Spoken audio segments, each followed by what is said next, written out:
pájaros. Bueno, empecemos con un jilguero, que es ese de allá, y un pichoncito. Aquí está su nido.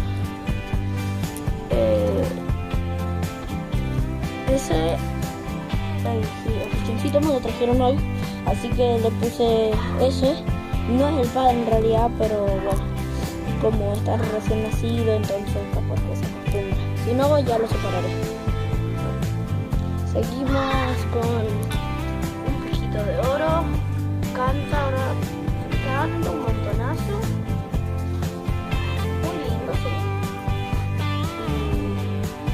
Seguimos con otro. Esperen un momento.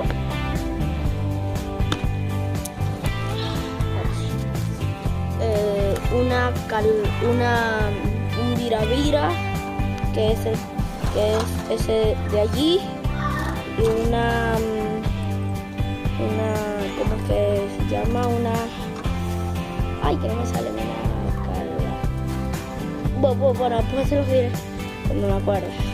Bueno, pasamos con un canario.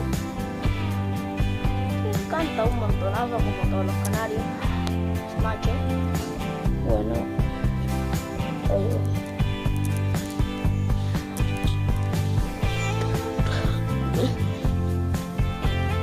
aquí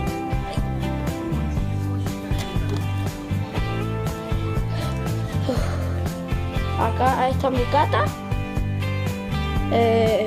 También es muy mansita. No vieron cómo se salió de la jaula.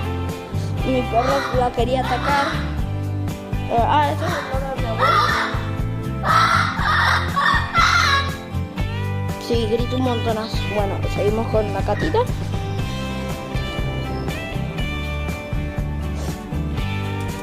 Métete.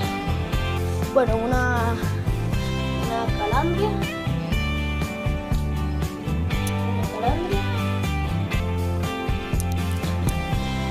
Bueno, no alcanza. Y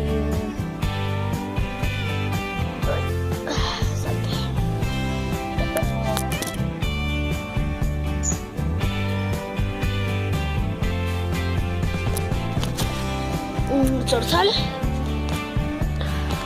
negro y un pájaro que nunca puede faltar, un corbatita. Esto sí que no puede faltar. Ahora me conseguiré un cabecita también. Este es un macho, canta, lo saca a las 6 de la mañana y canta un montonazo. Bueno, eso era todo lo que les quería mostrar. Suscríbanse y avísenme si subo más videos de mis tramperos y todo. Adiós.